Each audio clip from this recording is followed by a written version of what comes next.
Salut à tous, j'espère que vous allez bien. Puisque je viens de le faire, des textures X-Ray pour cinéma 4D standard et physique, dans la série Octane de A à Z, on va voir comment on fait ça dans Octane. C'est super simple, ne vous inquiétez pas. Il y a juste un principe à comprendre, qui est que on utilise en fait la façon dont les faces de l'objet que l'on regarde sont orientées par rapport à la caméra pour définir la transparence de la face en question. Quand une face comme cette partie de la dent là ici, alors je vais peut-être voilà, les faces qui se trouvent ici sur cette dent ont une normale, donc la perpendiculaire de la face. Il y a la face, il y a sa normale.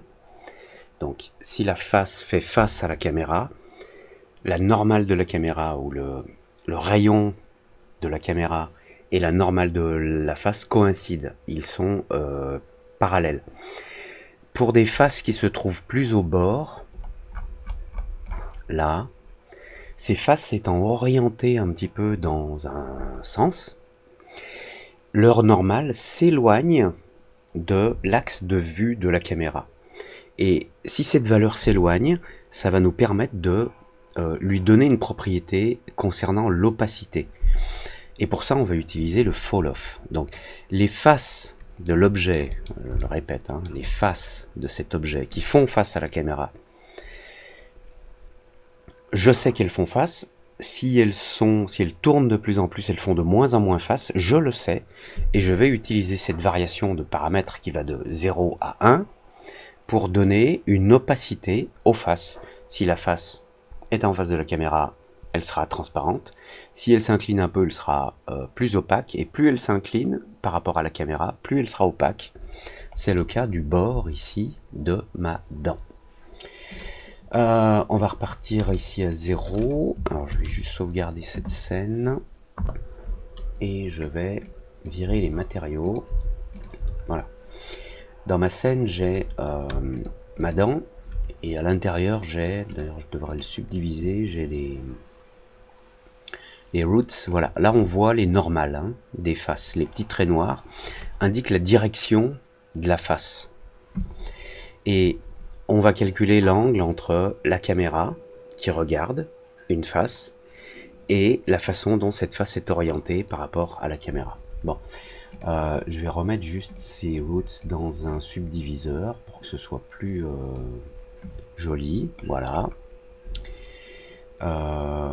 Ça c'est fait. On revient sur notre dent. Et j'ai simplement deux lumières à droite à gauche. Alors, on va créer un matériau diffuse.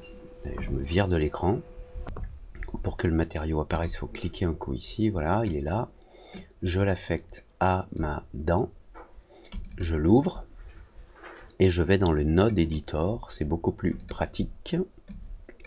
Voilà, je vais zoomer ici.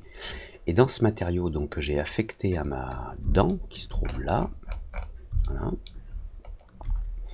j'ai ce paramètre d'opacité. Dans les moteurs de rendu standard et physique de cinéma 4D, ce paramètre s'appelle alpha. Donc là, pour l'opacité de chacune des faces de mon objet, je veux utiliser donc sa différence d'angle par rapport à la caméra qui le regarde. Enfin, pour chaque face. Donc, je trace un petit trait là, et par défaut, il me demande de chercher dans la liste. Alors, il s'avère que ça apparaît là, presque au début. Ici, on a le fall off, mais vous pouvez entrer à la main FA2L. Enfin, ici, fall off. Voilà. Et on voit apparaître une représentation. Vous voyez que le bord de la sphère est opaque et le centre est complètement transparent. Donc, les transparences de ces faces, des faces de cette sphère-là, de prévisualisation, sont contrôlées par ce fall-off. Et dans les paramètres de ce fall-off ici, on a donc, je veux une valeur qui correspond à la normale entre la normale, la différence entre la normale de la face versus le high ray. Le high ray, c'est quand la caméra regarde la scène elle envoie des rayons, et c'est comme quand vous regardez avec vos yeux, quoi. C'est là où se trouve votre œil, et là où se trouve l'objet. Et si vous avez une face, elle a une normale, et la différence entre cette normale et la façon que la caméra a, l'angle sous lequel la caméra regarde cette face va donner une valeur qui va aller de 0 à 1. Alors si je diminue le 1, vous voyez, si je mets le maximum value à 0, on voit plus rien ici. Ça veut dire que ce maximum value, c'est une valeur, ici si je la remets à 1, cette valeur, elle est donnée. Donc on donne une valeur de 0 à 1 à l'opacité, et la valeur c'est 0 à l'opacité si la face fait face à la caméra, et c'est 1 en opacité, ça devient opaque, donc visible, si la face a un angle de 90 degrés par rapport à la caméra. Vous avez d'autres modes, c'est-à-dire comparer la normale de la face à un angle de 90 degrés, ou comparer la normale de la face à un angle de 180. Il est très rare qu'on s'en serve, je ne vais pas rentrer dans ce détail-là.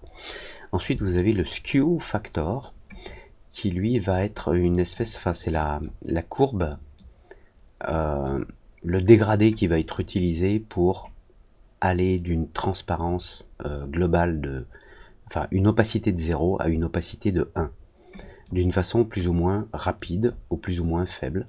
Vous voyez que si j'augmente le skew factor très très fort ici à 15, il n'y a que vraiment juste les bords qui sont visibles ici. On peut le voir en temps réel, je l'ai affecté à ma dent, donc je vais faire un preview.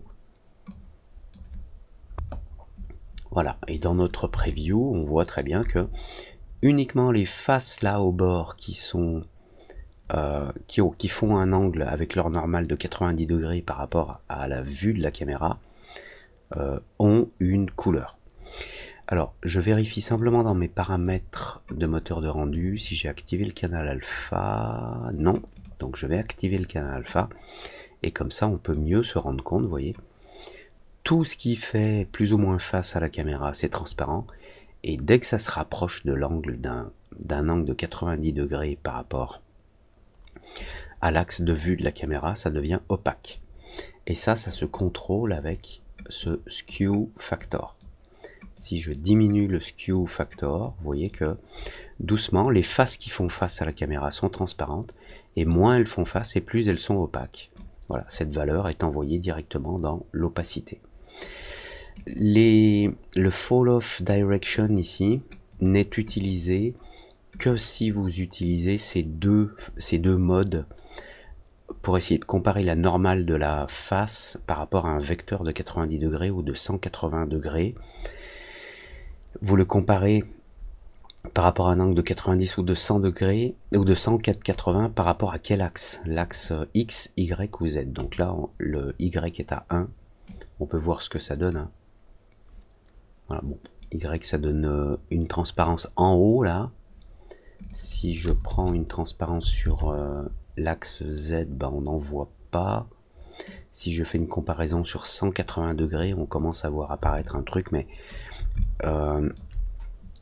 c'est une comparaison donc de l'angle de la face par rapport au rayon de la caméra sur 180 degrés sur l'axe des Z. C'est un petit peu compliqué quand même, comme schmilblick. Revenons sur le mode normal, la normale de la face comparée au rayon de la caméra. Et là, on a notre effet X-ray. Alors moi, il y a un truc que j'aime bien faire, puisqu'ici, on voit la dent en transparence quand on lui fait face. Mais cette dent est éclairée par des lumières, donc on a une Octane Light ici et une instance de cette Octane Light. Si je les désactive les deux, on n'a plus que du noir sur de la transparence. Donc si j'enlève le canal alpha, on n'a plus que du noir sur du noir et on voit plus rien. Bon. Moi, il y a un truc que j'aime bien faire ici, c'est d'utiliser ce fall off dans l'émission.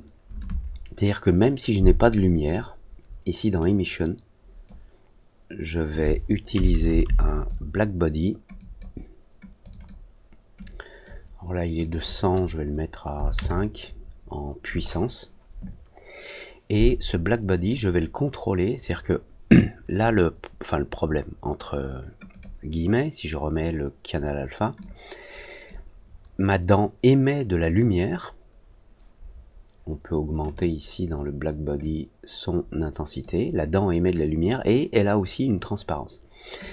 Et moi ce que je vais faire, c'est que je vais utiliser le fall off pour dire où est-ce que la dent émet de la lumière en connectant ce fall off à l'entrée de texture du black body ici. Et donc les faces de l'objet qui font face à la caméra n'émettent pas de lumière et les faces de l'objet qui créent le contour, qui sont inclinées par rapport à la caméra, envoient de la lumière. Donc là je n'ai plus qu'à contrôler la quantité. Ici dans le black body, je peux le descendre à 1 ou à 0,5. Je peux même repasser par un dégradé intermédiaire, c'est-à-dire que j'ai une certaine quantité de transparence, j'ai une certaine quantité de lumière qui est émise au bord de ma dent, et je peux utiliser un gradient intermédiaire. Excusez-moi, parce que je sais jamais si ce que je cherche s'appelle gradient ou si ça s'appelle ramp. On va faire un petit clic ici. Est-ce que ça s'appelle gradient? Voilà, c'est un octane gradient. Alors vous pouvez le trouver simplement en faisant, en faisant clic droit, generator, octane noise, mapping, octane gradient dans mapping. Voilà, donc je sors du fall off et je vais lui réaffecter des valeurs. Donc le fall off lui donne des valeurs qui vont de 0 à 1 et je renvoie ça dans le black body pour l'éclairage, et dans ce gradient les valeurs qui vont de 0 à 1, donc 0 à gauche là c'est noir et 1 à droite c'est blanc. Et maintenant je vais pouvoir utiliser le fall off d'origine mais concentrer la lumière vraiment sur les bords. Voilà, en déplaçant ce gradient là. Je vais augmenter le power un peu pour avoir plus de lumière. Voilà, donc les bords de ma dent, vous voyez, ils émettent une lumière plutôt intense, mais uniquement les bords. Voilà, on voit un petit peu notre objet à l'intérieur, on voit un petit peu nos racines qui se trouvent à l'intérieur. Si je duplique cet octane diffuse et que je l'appelle roots, je vais l'éditer et dans son non, je vais passer dans le node editor et lui pour le coup il va émettre une lumière. On a un gradient ici, donc il va émettre une lumière. Et voilà, je le trouve là en bas, gradient, et cette lumière là en haut elle va être rouge.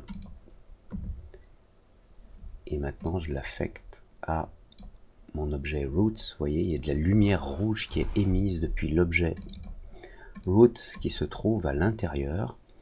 Donc c'est dans l'émission, black body emission.